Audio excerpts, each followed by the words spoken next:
할렐루야. 오늘은 기도의 대상과 하나님의 이름이라는 제목으로 주시는 생명의 양식을 우리가 함께 나누는 시간 갖도록 하겠습니다. 요한복음 14장 14절입니다. 내 이름으로 무엇이든지 내게 구하면 내가 시행하리라. 에안티 아이테세테 엔토 오노마티 무 에고 포이에소. 내게는 사실 이 원문에는 없는 말이 덧붙여진 겁니다. 이 에안티 아이테세테 에안토 오노마티 무 에고 포이에소 안에는 내게라는 말이 없습니다.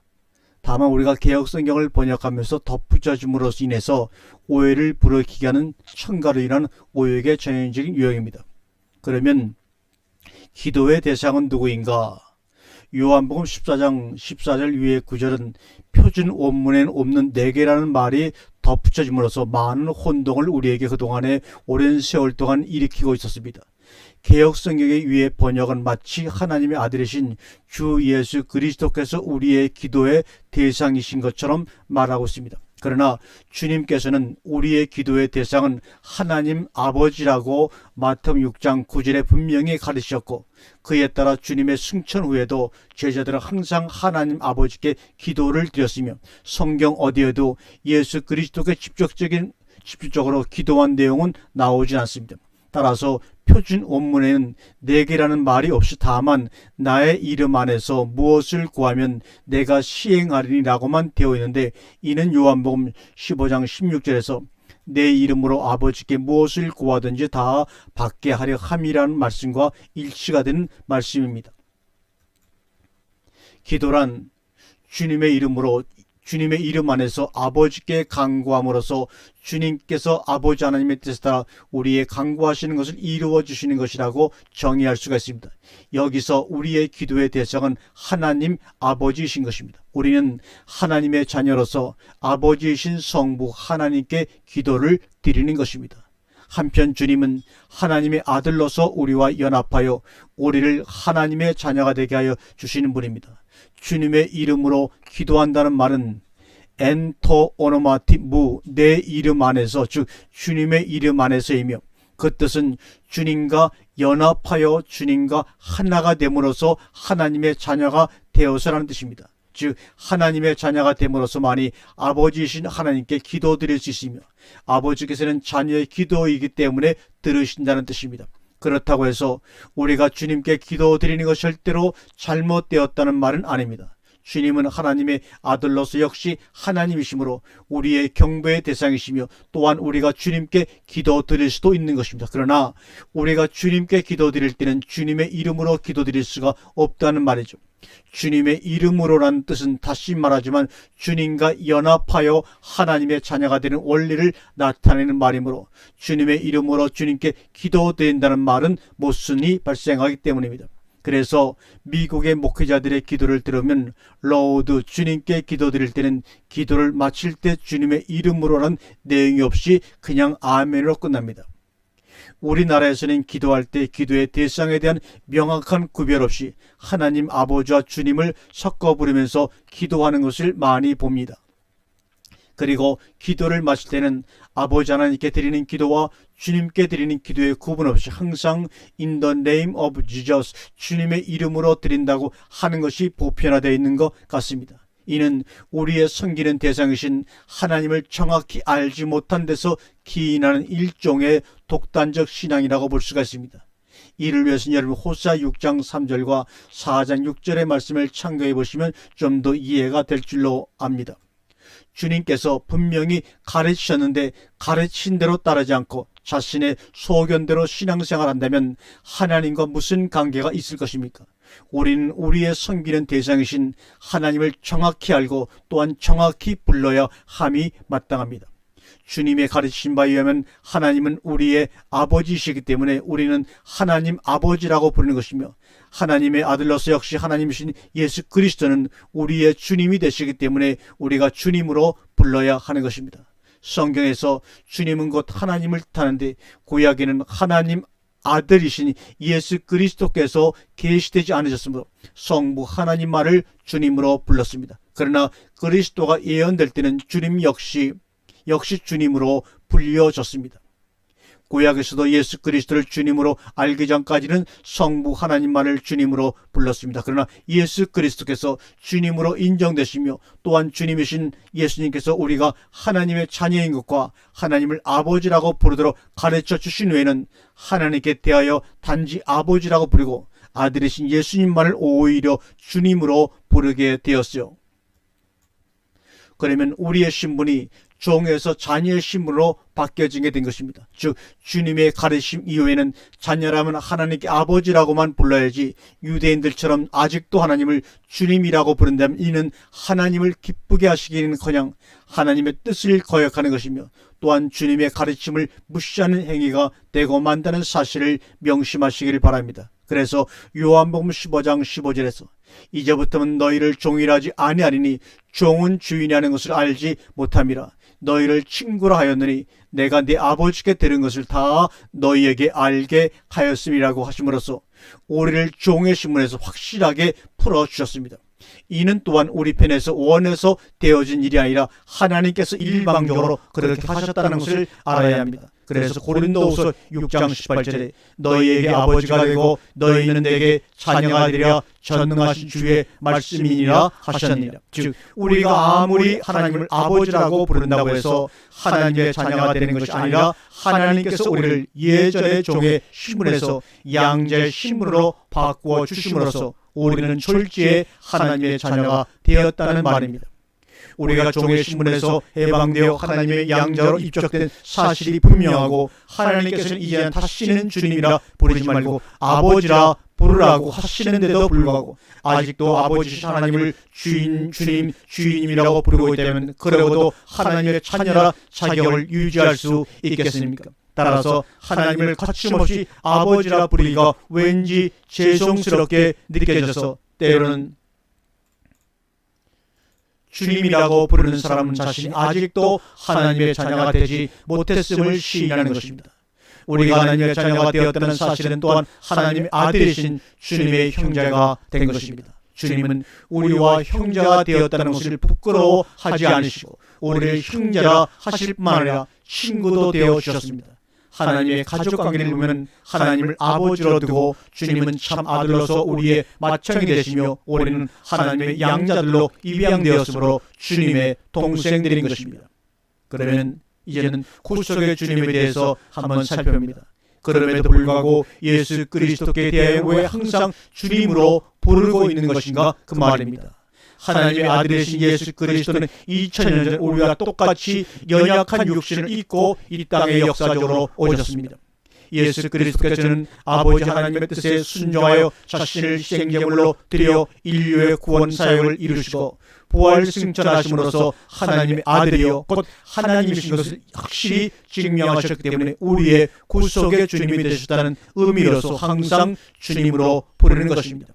또한 예수 그리스도는 지상에 계실 때 제자였던 베드로가 마태복음 16장 16절에서 주는 그리스도시요 살아계신 하나님의 아들이시라고 고백한 것처럼 주님이시며 이는 하나님이 모든 자로 하여금 그렇게 시인하도록 그리스도를 높여 주신 것으로서 그런즉 이스라엘 온 집이 정령할지니 너희가 십자가에 못 박은 이 예수를 하나님이 주와 그리스도가 되게 하셨느니라고 말씀하고 있습니다. 또한 빌립보 2장 11절에 모든 입으로 예수 그리스도를 주라 시인하여 하나님 아버지께 영광을 돌리게 하셨느니라는 말씀은 이러한 사실을 더 분명히 해주고 있습니다.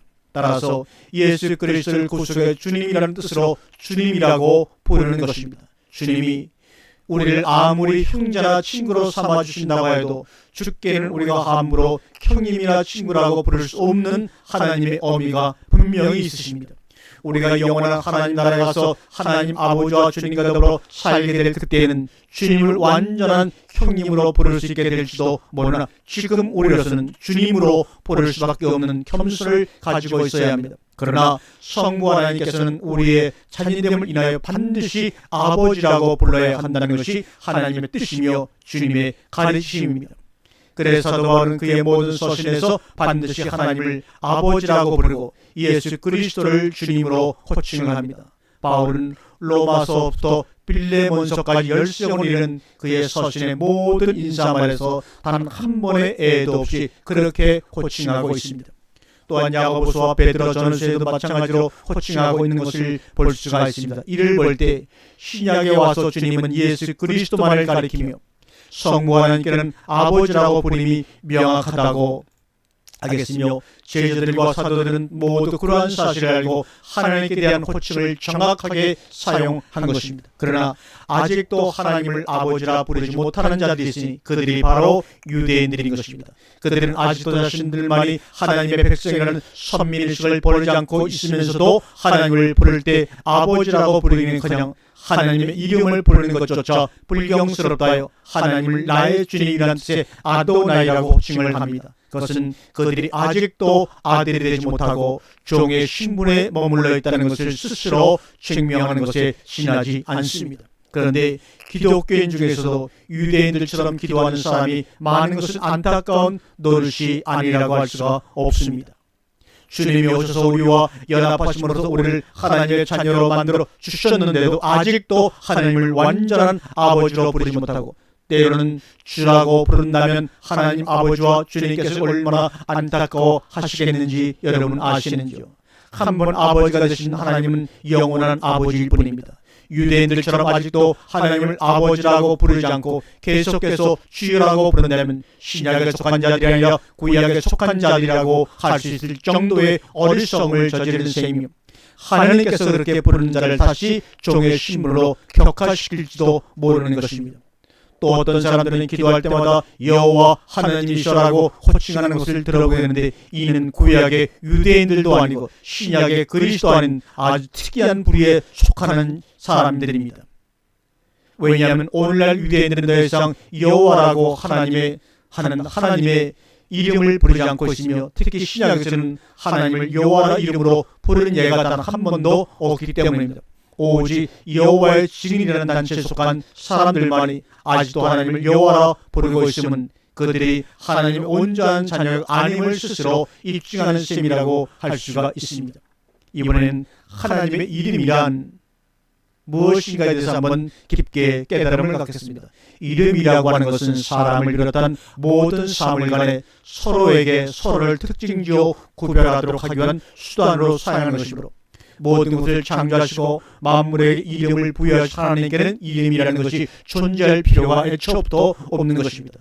구약에서 하나님이 여호와를 하나님의 이름이라고 말씀하셨다는 것은 이스라엘 백성들에게 하나님을 여러 잡신들과 구별되는 이름으로 부르라고 가르쳐 주신 것이 아니라 하나님은 모든 것의 창조주이시므로 근원적으로 계시는 존재임을 알려주시기 위한 것이었을 뿐입니다.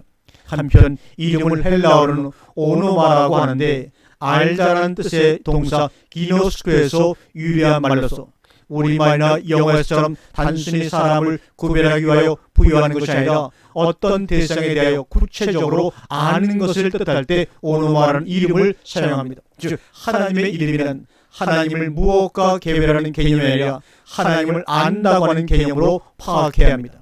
하나님을 안다고 할 때 우리는 이름이라는 말을 사용합니다.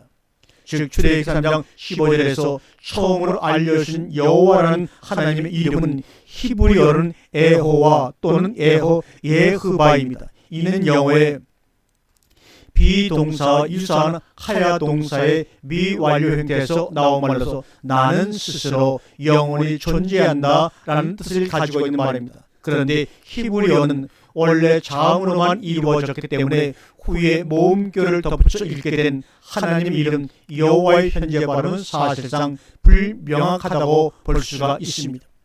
유대인들은 십계명에 따라 하나님의 이름을 함부로 부르는 것을 몹시 꺼리는 전통을 가지고 있었습니다. 그래서 바벨론 포로기 이후에 와서는 하나님의 이름을 절대 거룩하여 함부로 발음할 수 없다고 하여 자음으로만 구성된 하나님의 이름을 여호와로 부르지 않고 대신에 나의 주님이라는 뜻의 아도나이가 관례적으로 사용되었습니다.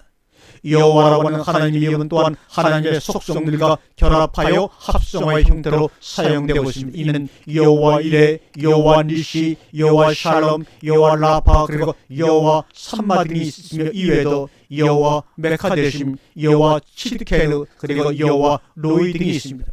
여호와 이레는 창세기 22장 14절에 여호와께서 살펴주시리라. 여호와께서 보신다는 뜻으로 사용된 말로서 히브리어 예흐바 이르에를 의미한 것입니다.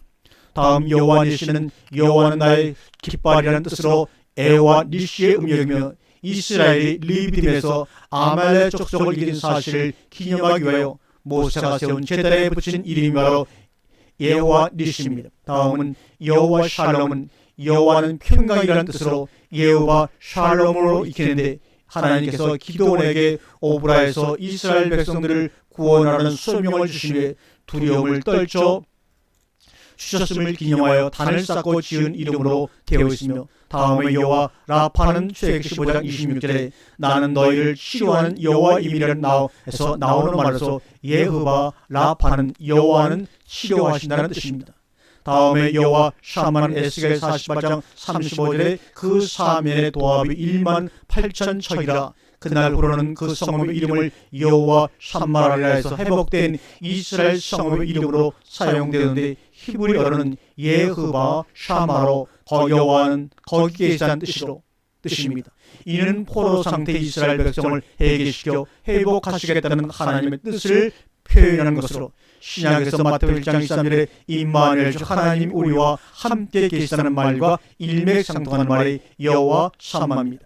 다음에 여호와 메카데심은 에스겔 20장 12절에 나오는 말로 그들을 거룩해 하시는 여호와라는 뜻이며 여호와 치드케르는 에레미야 23장 6절에 나오는데 우리의 의신 여호와라는 뜻이며 마지막으로 여호와 로이는 시편 23, 1절에서 여호와는 나의 목자라고 할 때 사용된 말입니다.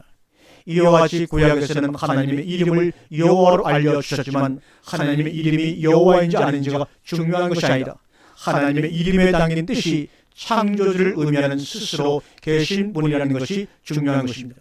다시 말해 하나님의 이름이 인간의 언어로 어떻게 불려지고 있는가가 중요한 것은 아니라는 말입니다. 이와 같은 견는 신약에서 여호와라는 이름이 다시는 사용되고 있지 않음을 통해서 입증되어집니다. 만일 여호와가 하나님의 이름이고 그렇게 부르는 것이 매우 중요한 경배의 방법이었다면 어째서 신약에서 단 한 번도 하나님을 여호와로 부르는 일이 없을 수가 있었겠습니까?